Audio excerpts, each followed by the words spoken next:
First News with Keeler in the morning on WIBX and WIBX950.com. Latest news on Utica College here, Andrew, is that they are requiring all on-campus students to have a vaccine. Okay. Upon returning in the fall. If you want to come back to school, you're going to have the vaccine. Shad Crowe is the Emergency Management Director at Utica College and a regular on this program, at least semi-regular anyway. Shad, thanks so much for coming on. Hey, good morning, guys. Thanks for having me. Okay, so tell us what you guys, so you're requiring vaccines here. That's correct. Yeah, we're hoping for a return to a more normal college experience for our students. I'll be honest, we'll boil it right down. The last 2 semesters have not been fun for college students, and it definitely wasn't a traditional college experience.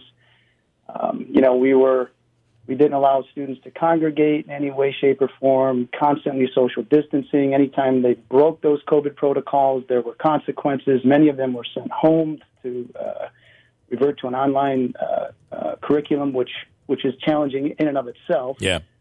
So, really the only way forward for us, at least after doing the research, looking at the science, talking to other institutions that have already made this decision, was to get our campus community vaccinated. And it also has a residual effect for our Mohawk Valley community.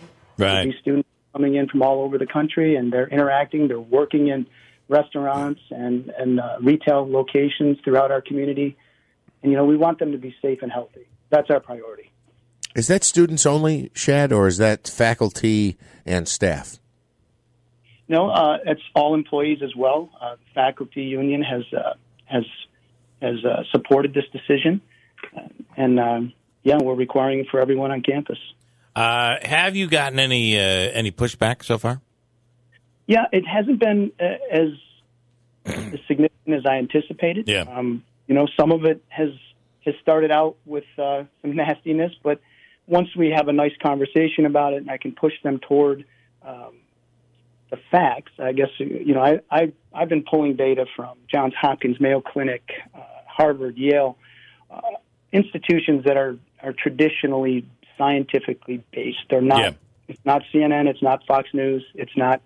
It's not a media influenced data field. It's true facts regarding the vaccine and its safety, its efficacy, and all the benefits of the vaccine. I hate to say it though, Shad, is in this day and age, we are questioning. We're questioning science. And we should. There's nothing wrong with that. Right. I definitely say do that, but I say do it in an educated way. So, right. Research the information before That's a good you make point. Yeah. It's a good point. We just shouldn't take everything that's dished out to us. But when I say we're rejecting multiple sources right now, there is a portion of our population that doesn't believe anything that is considered the authority, and that does make it difficult for people like yourself. Now, so is it? It makes it difficult for all of us, to be honest with you. But Chad, I'll ask you: is it? How do you? So that's being required. Is this the same way that you would require somebody to have, their measles shot or something like that? Yeah, I think eventually what we're going to see, and we're going to these vaccines are going to be FDA approved in probably 3 to 6 months. Once that happens, I would not be surprised to see public health law passed. This virus is not going away; it's mutating. There are variants out there that are even affecting vaccinated people. However, we know that the folks that are not vaccinated are at a much higher risk of severe illness from the virus. Yeah. It's going to be much like the MMR requirement. Yeah, I think you're right.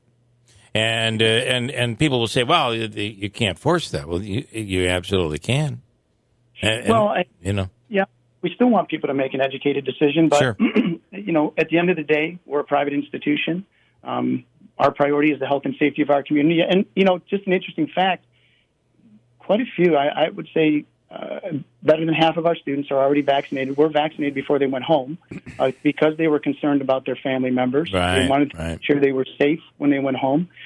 We've had students and family reaching out to us, as well as employees, asking for help and getting the vaccine, and it's really just a click away. Yeah. But, we definitely help drive them to. I want to clarify before I start getting hate mail.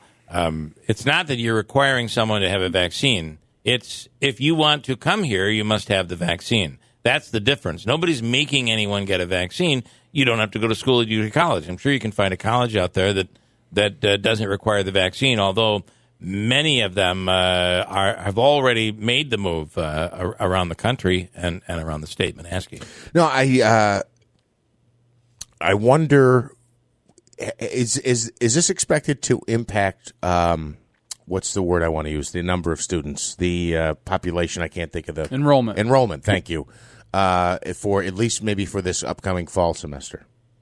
Well, it's possible, but let me give you for example. Lemoyne, St. John Fisher, Nazareth, they all came out before we did with this. They are all over-enrolled since making their announcement. Wow. And that's just a few of the colleges. I mean, they're across the state. St. Lawrence, you guys know Syracuse University announced in May.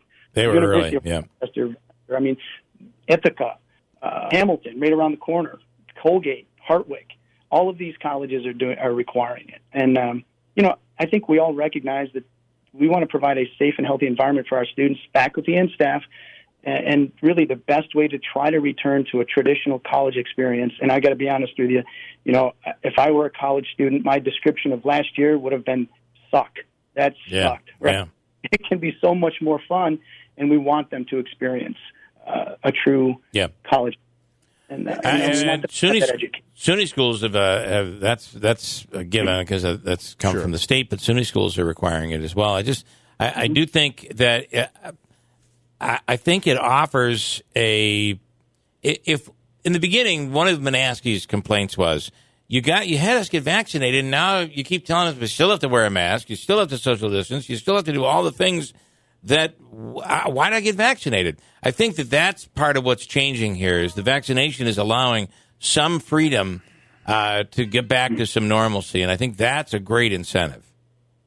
It really is. I mean, and the science is showing too that yes, if you're unlucky enough to have the virus, yes, you'll have antibodies, but not every person has antibodies for the same length of time, and the vaccine offers a much safer, much longer opportunity for antibodies to be developed in your system. And, it's interesting. There's a lot of great information out there. This mRNA technology has been around for 4 decades. People don't realize that. Right, this isn't something they cooked up in the kitchen 6 months ago. This is 4 decades of scientific research that's gone into this. And it's remarkable. And I think we're going to see a lot of changes for the flu vaccine. They're even working on specific target cancer. It's incredible. This could, you're right. This could. What was done, what we were able to accomplish here so quickly has opened doors. Imagine if there was a vaccine for cancer. It's incredible. Yeah. Shad, I don't want to get too far ahead of everything here because I know this is the announcement as far as students and all on-campus personnel. But is the thought that sports could return to normal? I know you mentioned when students gathered, in the last 2 semesters, there were consequences for those types of things, even if they weren't, like you just couldn't be together. Yeah. You couldn't. So does all that go away? Do sports come back and these gatherings and campus community groups, will those all come back? And to piggyback that, will there still be a mask requirement for in-class instruction?